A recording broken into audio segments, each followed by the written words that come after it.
So here we are, our 5 community debate. Be it resolved, social networking has a negative effect on society. I hand the floor over to Courtney and Tuktoyaktuk to deliver Team Affirmative's opening remarks.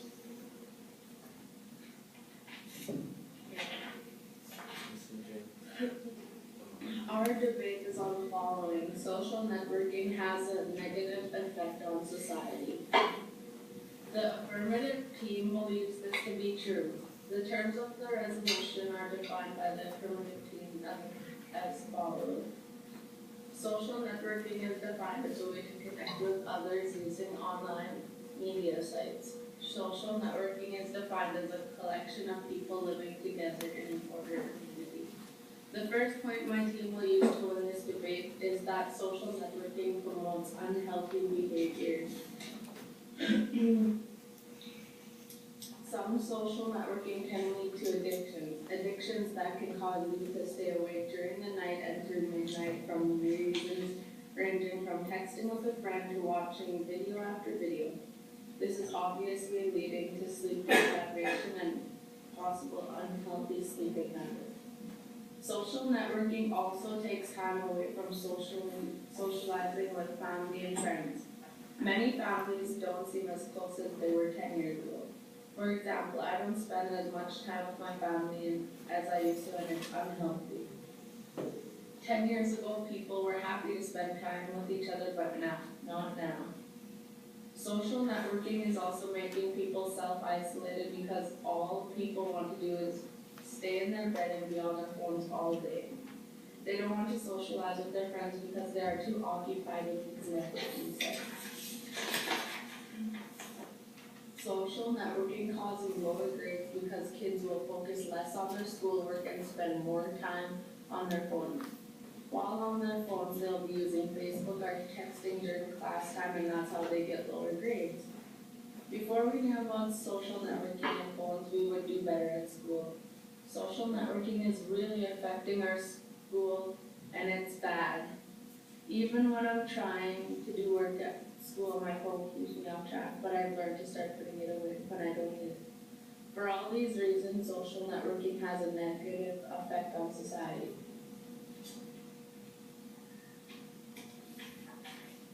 All right, thanks Courtney, great job. It's now time for Brooke, on behalf of Team Fort, to tell us her opponent's or her team's side, and then try to disprove Courtney's points and give us her own.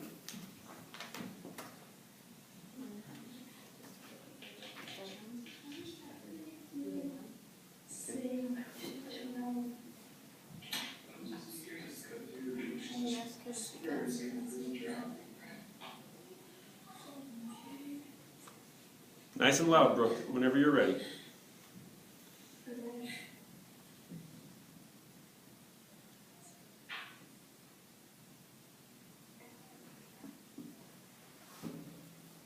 Okay, so how you said with addiction of how it's unhealthy and everything, it's actually just like using drugs and everything, you can get over it. Like it's not that big of a problem. Yes, people are always on the computer, but they're always learning from it. How you said it's like lowering grades and everything, 20% actually of the students are actually doing extra credit work in the schools that of having this new technology classroom and everything. They're doing it for absolutely just extra help and learning new things.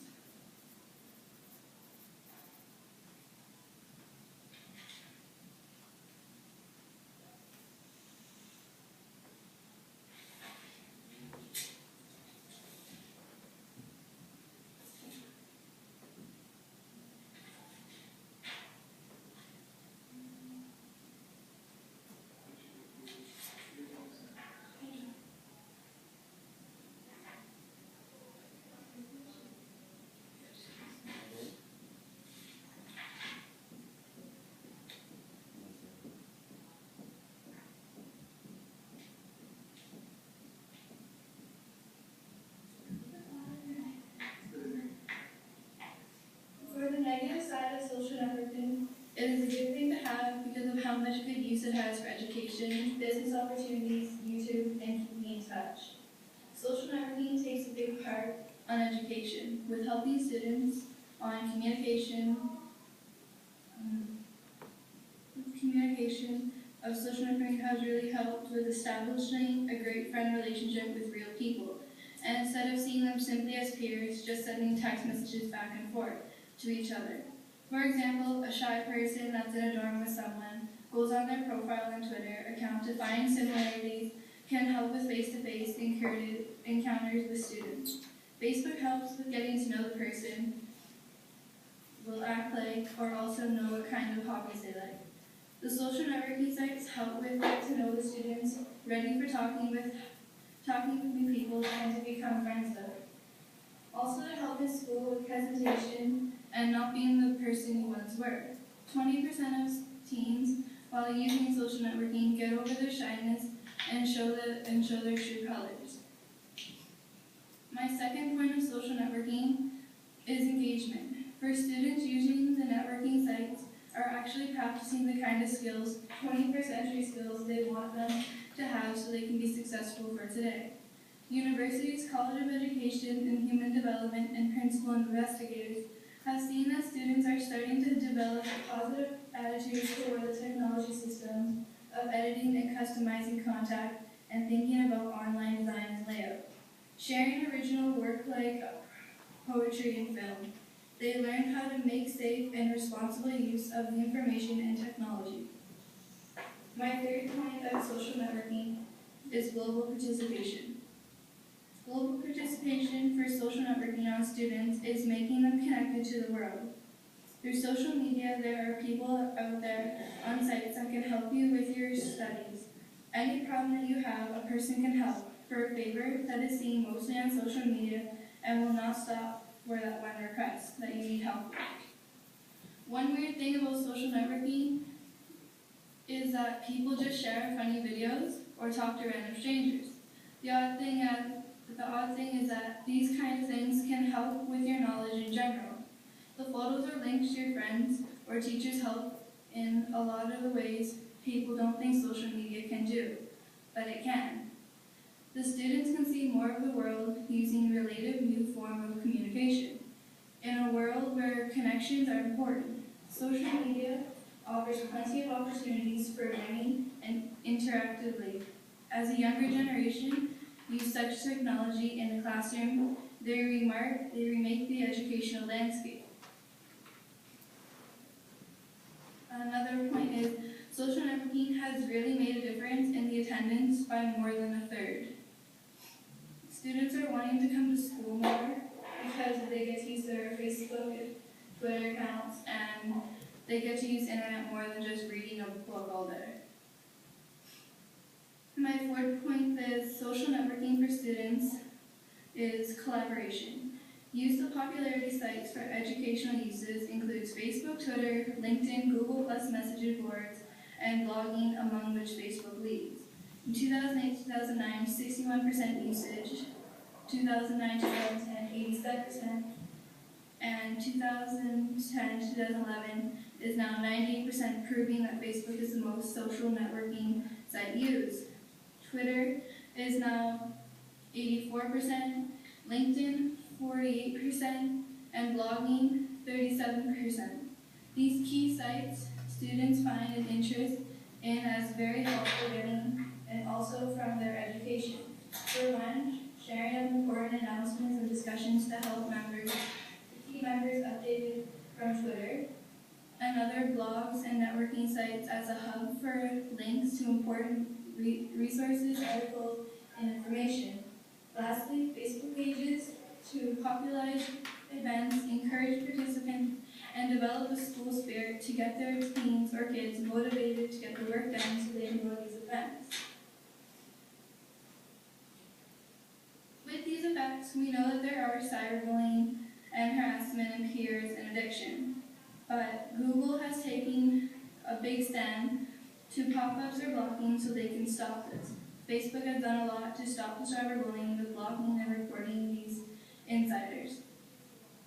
With sexual predators, we have raised the alarm and promoted parents and legislators to question social networking for education, but the legislative and legislators and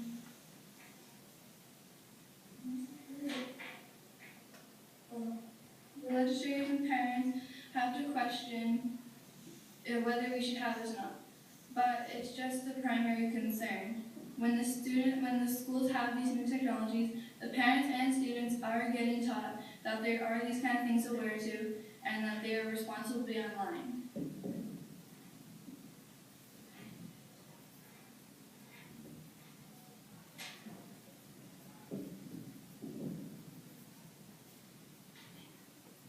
All right. Those are my. Nice job, Brooke. We now have Nicole Inanuvik to offer up her rebuttal and then present her team's second argument. Okay, so I'm going to start off with my rebuttal. Now before, when you compared an addiction to drugs, you said it as though a drug addiction is something you can easily get over. It's not. No addiction is something you can easily get over. Usually you have to go into rehabilitation, either, having other people monitor you to see if you're actually kicking your addiction or anything like that, and yeah. Also, social networking, as you guys say, helps you connect with other people, and yes, I guess it is a good thing, but the thing is, do you really know who you're connecting to? When you think about it, yes, we can say, oh, I am this, but we can also lie, can't we?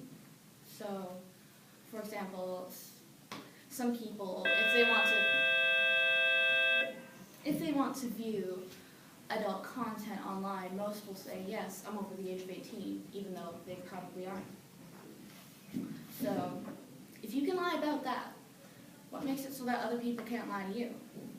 Sure, you may be talking to somebody who claims that they are someone around your age, and though they say that they could be camera shy, but maybe they aren't even camera shy. Maybe they just don't want to reveal their true identity to you. And something that kind of just was before, when you said that you use social networking for studying, from what I see is social networking is meant to connect you with other people, not to, provide you study notes. Usually you go onto websites like Wikipedia or maybe various websites with information on this stuff, not Facebook or Twitter or anything like that. And where you say that schools getting more attendance for students because they can go on social networking sites at school, well, it's actually not allowed at school. And also, that's not your objective to go to school. It's not to social network, it's to learn. And when you mentioned before that parents are more aware of what is out there, yes, that's true, but they're also not always around to monitor their children. Some parents, they have to work, they have, maybe they have to travel to go visit family or something. And, they can't always bring their children with them. So, yeah, even if you get, say, for example, a nanny or a babysitter or something, you can't always be assured that they will watch over your children. And sometimes children, they don't want their parents to know what they're doing online, so maybe they'll lie. Because, I don't know, maybe they're doing something embarrassing, like making crude jokes over Twitter or Tumblr, or anything like that. So, yeah, those are my rebuttals. And now on to my argument. My argument is on cyberbullying. NoBullying.com states that nearly 43% of kids have been bullied online. 1 in 4 had it happen more than once. Kids who are bullied are more likely to experience loneliness, anxiety, and depression. DoSomething.org says that this leads up to 68% of kids agreeing that cyberbullying is a serious problem. And how we see it is that social networking is a gateway to cyberbullying. Sexting is a form of cyberbullying where individuals send naked photos to significant others, and sometimes, yes, they'll be respectful and keep your photos. Other times, those photos could spread online through social networking sites. This has led individuals to, This has led individuals who are bullying to do drastic measures such as kill themselves.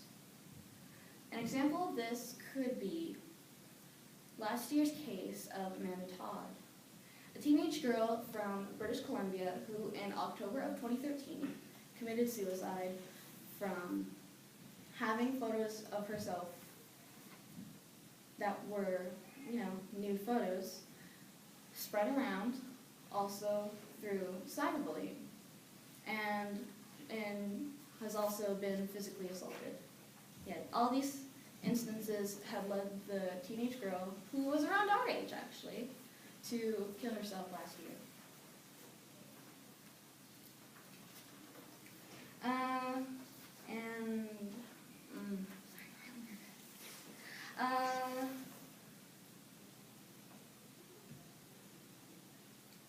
People on Facebook tend to express their feelings towards others through vague status updates. And I'm not even limiting this to Facebook. This could go out to Twitter or Tumblr and other social media websites. Instead of actually working through their problems, they make vague statuses such as, "Wow, I can't believe what you've done, you slut," and examples similar to that.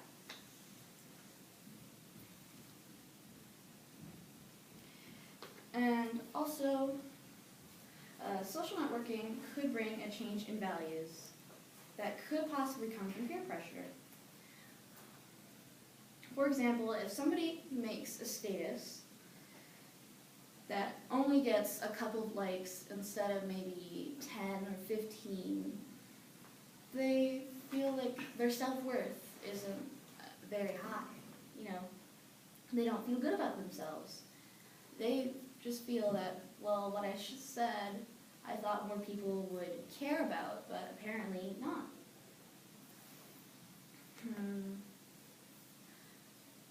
So yeah, it's just,